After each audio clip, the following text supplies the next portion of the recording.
سوارکار اگه از اسب بیفته دو تا حالت داره. یه حالتش خیلی خوبه، یه حالتش خیلی بده. اولین حالتش اینه سوار میفته اسب میره، تمام. این بهترین حالت سوارکاره.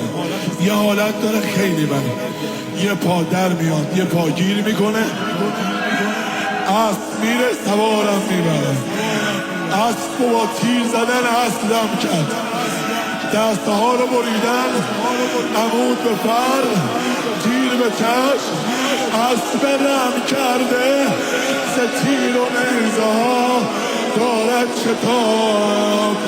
هرچه کوشش کرد پای خود در آرد از رکاب. پای از بند رکاب آزاد شد، پای دگر مان در بند رکاب اسب و کوشش بی ثمر اسب بی تازد.